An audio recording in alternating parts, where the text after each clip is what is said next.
Bonjour à tous et bienvenue dans cet épisode de 100% Swing. Un épisode aujourd'hui consacré à une phase que l'on traite rarement, qui se situe avant la mise en mouvement du club et qu'on appelle en anglais d'un nom barbare qui s'appelle le forward press, qui pourrait être traduit en français par la gestion d'un effet dynamique. Nous allons immédiatement nous pencher sur ce point de façon à comprendre donc le forward press.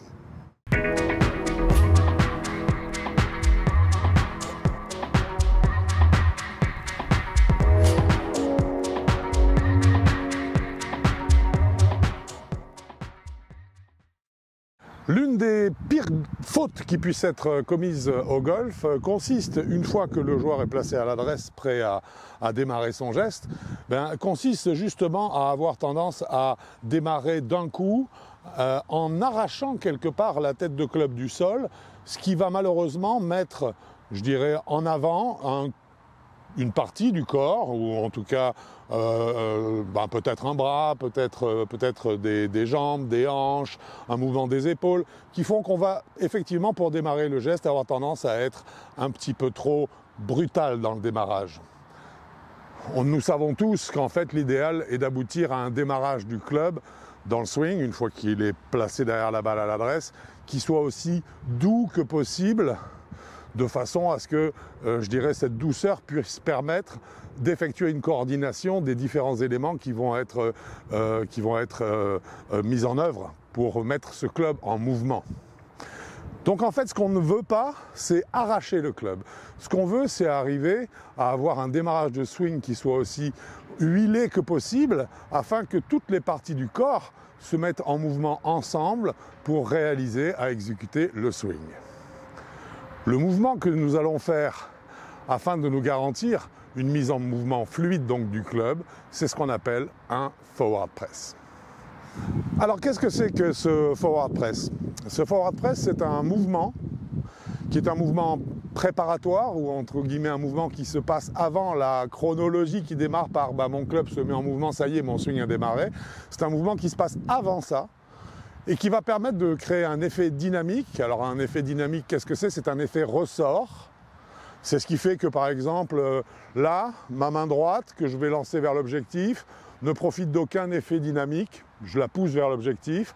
Si au contraire, je la lance d'abord dans le sens opposé de l'objectif, eh bien quand je vais arriver au butoir, ici, qu'est-ce qui va se passer? Ma main va partir vers l'objectif. C'est un effet dynamique. Ce n'est pas moi qui décide, quelque part, une fois que j'ai fait un mouvement vers l'arrière, celui-ci incite un mouvement vers l'avant. Voilà ce qu'est un principe dynamique, voilà donc ce qu'est un forward press. Le forward press, généralement, quand vous le regardez chez un joueur, parce que la plupart des joueurs, tous les joueurs en ont un, tous les joueurs ont un forward press, un petit mouvement préparatoire qui leur permet d'être sûr que quand le club va démarrer sa course, l'ensemble des mouvements du corps, des parties du corps, vont se mettre en mouvement en même temps. Et de façon, je dirais, coordonnée. Le corps est totalement en mouvement, il est en action. Ce n'est pas que la main qui tient le club qui se met en action, sinon je vais arracher mon club du sol au démarrage, et si j'arrache mon club, eh bien je vais avoir des fautes de compensation qui vont venir se créer, comme des coups d'épaule, comme des effondrements sur les appuis, etc., ce genre de choses. Donc nous allons créer, et celui que vous voyez le plus, c'est un forward press où les joueurs, une fois à l'adresse, démarrent simplement par un mouvement avant que la tête de club ne se déplace, par un mouvement qui se produit vers l'avant, donc vers l'objectif. Vers l'avant, en anglais, ça se dit forward. Et ici, c'est une pression, bien sûr, c'est une action vers l'avant, donc c'est un forward press.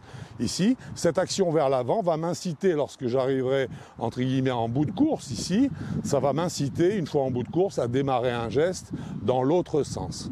Ce mouvement va être beaucoup plus coulé, et il va donc me permettre de coordonner l'ensemble des parties du corps pour réussir mon coup.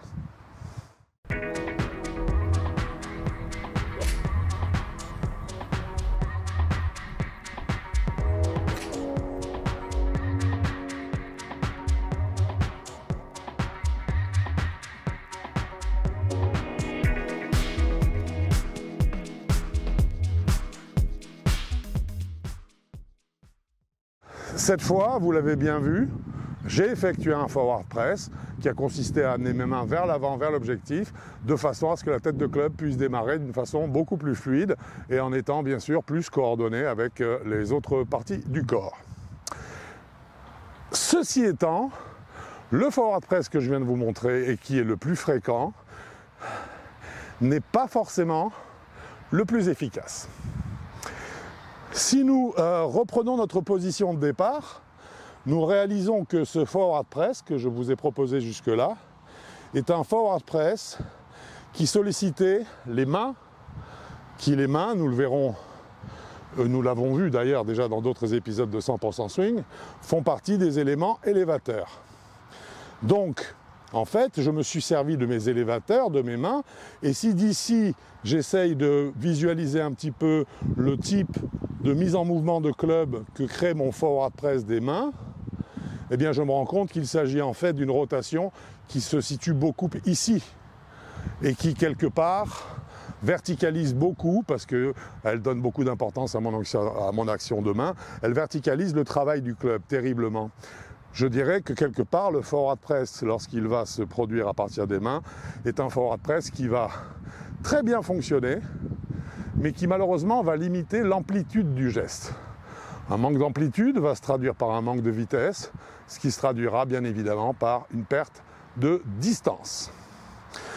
Le forward press personnel que j'ai créé est un forward press qui utilise beaucoup plus les éléments rotatifs du corps, c'est-à-dire le corps dans son ensemble, les jambes, les hanches, le tronc, beaucoup plus, et qui donc va permettre d'avoir tout autant de fluidité dans la mise en mouvement du club que le forward press traditionnel avec les mains, mais va me permettre d'être certain que ma coordination, notamment entre les rotatifs, donc hanches et épaules, et les élévateurs, bras et mains, eh bien, est beaucoup plus importante. Donc, le forward press que j'ai fabriqué au fil des ans, car vous fabriquerez vous aussi un forward press, j'espère, suite à cette vidéo, et vous verrez que vous le peaufinerez et il deviendra un élément essentiel de votre swing, comme tous les autres éléments dits classiques. Donc vous fabriquez le vôtre.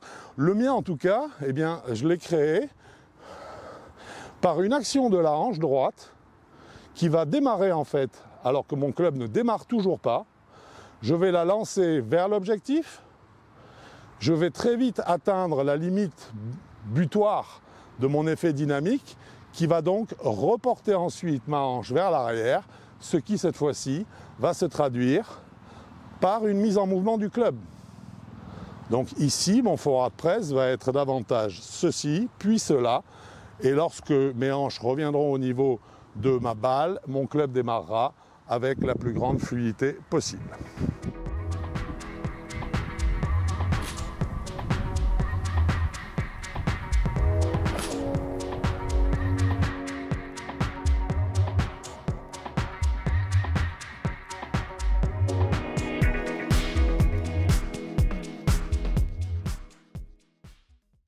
Bien, il ne vous reste plus qu'à fabriquer le vôtre. Donc souvenez-vous, un forward press, quel qu'il soit, je préfère celui qui s'organise à partir des hanches, comme je viens de vous le montrer, parce qu'il me permet de créer plus d'amplitude, ce qui va se traduire par plus de distance. Celui des mains, donc de la partie plutôt élévateur, reste un très bon forward press. Il faut savoir par contre qu'il va avoir tendance à créer un swing où les mains vont être très actives, et où l'amplitude ne sera pas maximale, ce qui risque bien sûr de se traduire par une perte de distance. Donc, à vous de vous fabriquer un forward press, que ce soit par les mains ou par les hanches, et vous verrez que d'un coup, vos frappes de balle d'une façon classique, générale sur le parcours, deviendront beaucoup plus régulières. Voilà, j'espère que cet épisode de 100% Swing vous a plu. Nous nous retrouvons bien sûr bientôt pour avancer encore dans notre connaissance et notre construction du geste. Bon golf à vous!